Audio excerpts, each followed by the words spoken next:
All right, so skill UI. So when you have a bunch of cool skills like what Wyatt was showing you, the next thing we need to work on is to make them deep and replayable and to make it accessible. And on that end, let's break down the skill UI from last year and talk about some of the problems we had with it. So this is the one we had last year, and it was just big. All the choices were there at once. You could see the whole tree, which was a good thing, but it covered your character.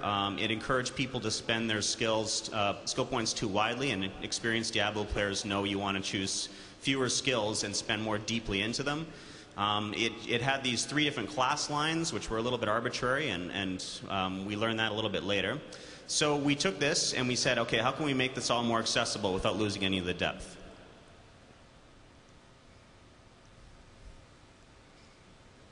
So we went to a tab system. So this was an improvement. In a major way, it made everything bigger. You could see it all easier. It compartmentalized it into the tabs.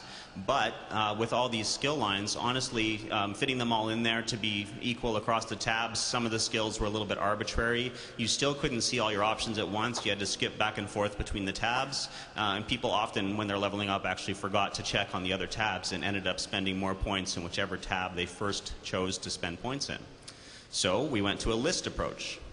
So this we were getting a little bit closer on. On the left-hand side, we had all 7 of your skills in one place. So this was a major improvement for us. You could see your entire sort of character build all in one place. And on the right, when you were choosing new skills, it was getting better. You could see everything bigger. You could see what you could choose next, and you could start thinking ahead by scrolling down the list. But it wasn't quite good enough. So here's the current UI.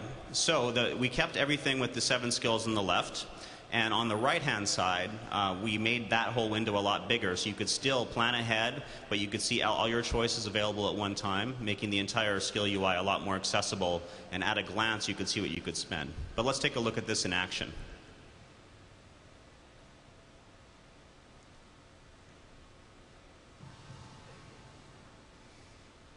All right, so this became very straightforward, and again, this sort of UI idea that at a glance you know what to do. You look on your left and you can choose a new skill or spend points in your old skills. So this was good. Let's spend some points and get a new skill.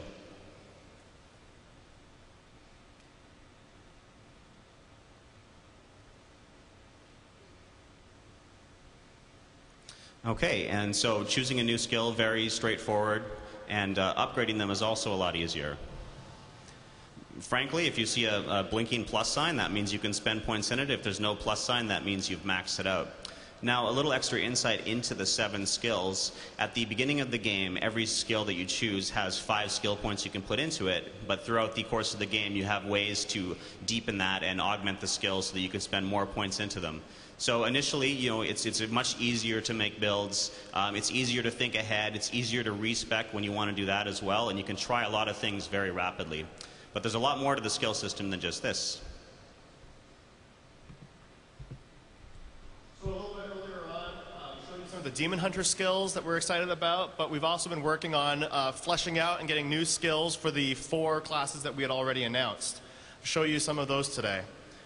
So obviously, for the Barbarian, we want to flesh him out, and we knew that he needed a ranged attack. And so here's an example of Ancient Spear.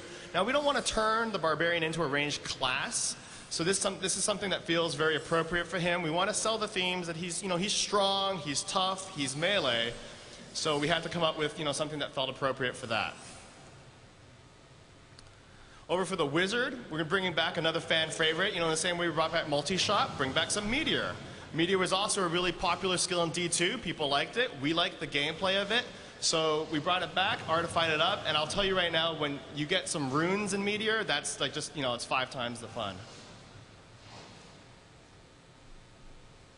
Also talk about the Witch Doctor. I mentioned earlier, I alluded that we kind of want some movement options for every class. In the Spirit Walk is the movement skill for the Witch Doctor. We wanted, again, something that stays thematically consistent for every class. In the Witch Doctor's case, he's about spirits and voodoo, so a Spirit Walk ability where he turns incorporeal, he can walk around, he can walk through enemies, he can go around a corner, and then when Spirit Walk ends, he comes back and his physical form becomes teleported to wherever his spirit form is when the ability ends. It's pretty cool. And then finally, the new skill I'm going to show you today is the Monk.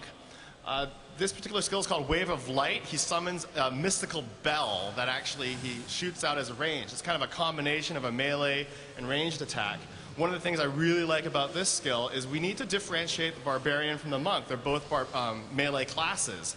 In this case, the monk, he's about combining mystic arts with martial arts. And so I like the evocative imagery that happens here. Just the concept of a mystical bell that he fires off just is it's very vivid.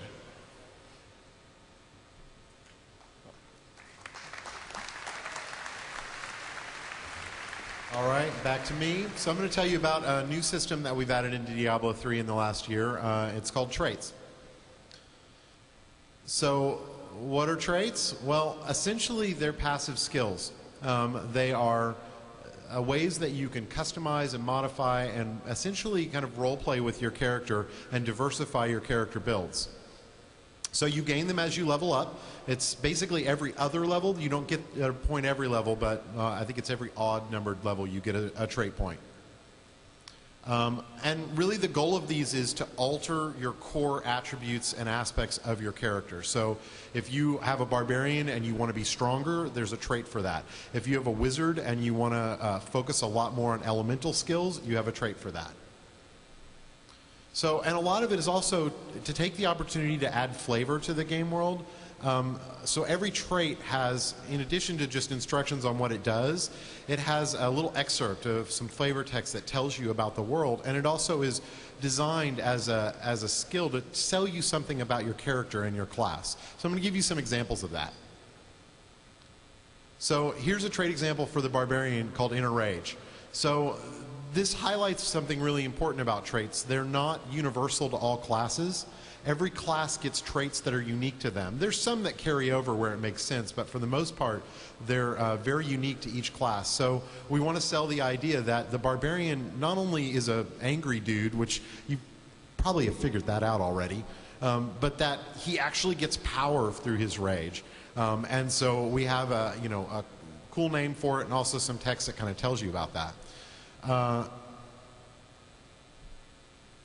For the wizard, a lot of the traits take on more of a magical bent. We want to make sure that we sell the idea that even when the wizard's not casting, magic missiles and summoning up tornadoes, that there's just something inherently magic about her. So here we have a trait called Prismatic Cloak that essentially makes all of her armor spells more powerful. And it's the idea that she's just focused on this one ability such that she's amped them up. And again, we put some nice flavor text that basically sells the idea of if you choose to be this kind of wizard, this is who you are. That's something wrong with this thing. I don't know. Yeah, I think the clicker's broken. So why did we decide to do this system? There's a bunch of reasons. The main one's character customization, and those of you who know and love the original Diablo and Diablo 2 know that character customization is a huge part of the game. And if you're new to Diablo, that's what it's all about. So that was a big focus for us. We used to have a system in Diablo 2 where you could spend attribute points on all your core attributes. And this system was much loved as a customization tool, but in actuality, when we looked at it, most of the builds took the exact same points in the exact same areas, even across classes. And so we didn't really feel like it was a good customization system. So traits was really specifically to address the removal of attribute point spending. So as I mentioned before, you want a strong barbarian, somebody who hits really hard, maybe he's really tough. There's traits for that. You can take Legendary Might, which increases your strength. You can take Iron Skin, which gives you more actual armor. But let's say you want a Berserker Barbarian. You care more about attack rate, hitting the enemy before they can hit you back.